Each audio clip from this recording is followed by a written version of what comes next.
अस्सलामुअलैकुम फ्रेंड्स, आज मैं आपको बताने वाला हूं कि हम सर्दी के मौसम में कौन कौन सी सब्ज़ियां लगा सकते हैं। फ्रेंड्स, इंशाल्लाह आप अगर अपने घर में किचन गार्डनिंग करना चाहते हैं तो आपको इस चैनल से बहुत अच्छी रहनुमाई मिलेगी। मैं यहां पे किचन गार्डनिंग के मुतल्लिक काफ़ी अच्छी वीडियोस अपलोड करता रहता हूं, जो कि आपको अपने घर में सब्ज़ियाँ वगैरह उगाने में काफ़ी हेल्प करेंगी। आप प्लीज़ मेरे चैनल को सब्सक्राइब करें और साथ मौजूद बेल के आइकन को भी प्रेस कर लें। इससे आपको इंशाल्लाह ज़रूर गार्डनिंग के मुतल्लिक बेहतरीन इन्फॉर्मेशन मिलेगी। फ्रेंड्स, ये देखें आज मैं कौन कौन सी सर्दी की सब्ज़ी जो है उसके बीज लगाने वाला हूँ। मैं आपको बीज लगाने का तरीका भी बताऊँगा और इंशाल्लाह इनकी मुकम्मल अपडेट भी देता रहूँगा। ये देखें फ्रेंड्स, एक तो ये ब्रोकली है, ये मैं ब्रोकली जो है ये लगाने वाला हूँ। अक्सर आप लोगों को पता है कि हम लोगों के घरों के करीब से ब्रोकली आम रूटीन में नहीं मिलती, तो मैंने यही सोचा कि क्यों ना मैं ब्रोकली को अपने घर में ही उगा लूँ। इससे पहले भी मैं ब्रोकली को लगा चुका हूँ अपने घर में और उसके पौधे माशाल्लाह काफ़ी बड़े हो चुके हैं मेरे पास। ये देखें, मैं आपको वो भी दिखाता हूँ। ये देखें फ्रेंड्स, ये ब्रोकली के पौधे हैं और ये माशाल्लाह ये मेरे पास बहुत अच्छी ग्रोथ कर रहे हैं। तो अब मैं दोबारा ब्रोकली के लगा रहा हूँ बीज, ताकि जो है वो जब वो पहले वाली ब्रोकली हमारे पास ख़त्म हो तो उसके बाद ये नई जो है वो फसल हमारे पास तैयार हो जाए। तो ये ब्रोकली सबसे पहले मैं लगाने वाला हूँ, इसके बीज। उसके बाद ये शिमला मिर्च के बीज। शिमला मिर्च भी आपको पता है कि ये अक्सर जो है वो घर में इस्तेमाल होती है और मैं वैसे भी घर में भी इस्तेमाल करते हैं शिमला मिर्च हम लोग। और उसके अलावा बर्ड्स को भी मैं डालने के लिए शिमला मिर्च का इस्तेमाल करता हूँ। तो मैंने सोचा क्यों ना मैं इसे घर में ही उगा लूँ, ताकि यहीं से ही तोड़ के जो है वो ताज़ी और ऑर्गेनिक अपने घर में भी पका सकूँ और अपने बर्ड्स को भी दे सकूँ। उसके अलावा फ्रेंड्स, ये मटर है, ये मटर जो है ये भी मैं अपने घर में उगाने वाला हूँ।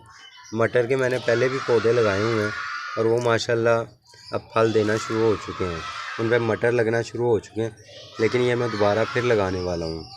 उसके अलावा फ्रेंड्स, ये मेरे पास ये सफ़ेद मूली के बीज हैं, ये भी इंशाल्लाह मैं आपके सामने ग्रोथ करूँगा।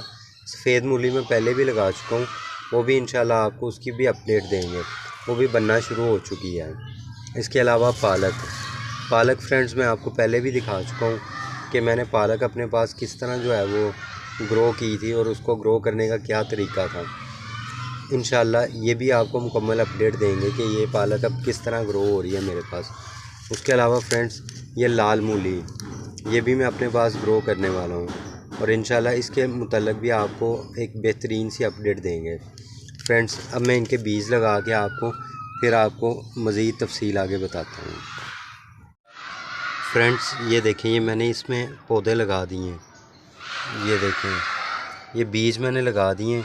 जैसे ये मटर के बीज हैं, ये जो छोटे छोटे हैं ये ब्रोकली के बीज हैं। इसके अलावा ये लाल मूली के बीज हैं, ठीक है। ये साथ ये पालक के बीज लगा दिए हैं। उसके अलावा ये लगे हुए हैं, ये लाल मूली के बीज हैं। इस तरह फ्रेंड्स, ये मैंने सारे बीज लगा दिए हैं और ये मैंने पीट मॉस में लगाए हैं। पीट मॉस क्या होती है उसके मुतल्लिक़ भी इंशाल्लाह मैं आपको एक वीडियो बना के बताऊँगा।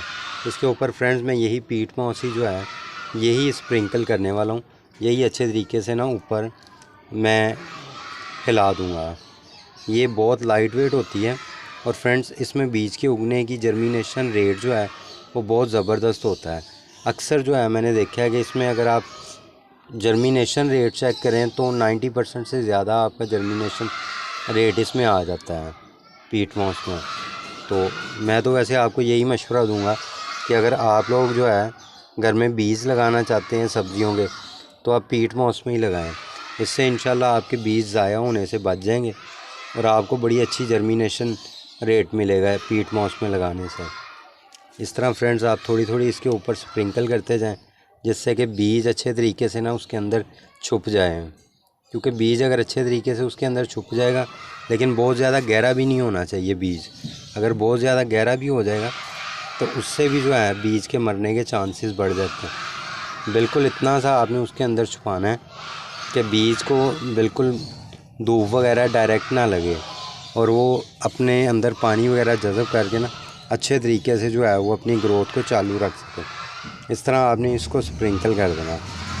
जब आपने अच्छी तरह इस पर स्प्रिंकल कर देना तो इसके ऊपर आपने एक दफ़ा लाजमी जो है पानी का स्प्रे करना और फिर आपने वेट करना है 1 दिन 2 दिन, जितने दिन इसके ऊपर पानी जो है वो आपको महसूस हो और ऊपर वाली सतह आपको गीली गीली महसूस हो, आपने दोबारा उस पर पानी नहीं डालना, क्योंकि अगर आप ज़्यादा पानी डालेंगे तो उससे भी पौधा जो है, बीज जो है वो गल जाता होता है।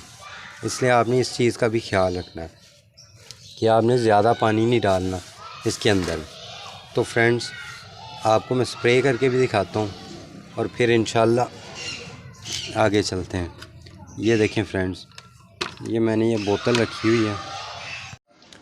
ये देखें फ्रेंड्स, आपने इस तरह इसके ऊपर ना अच्छी तरह एक दफ़ा स्प्रे कर देना।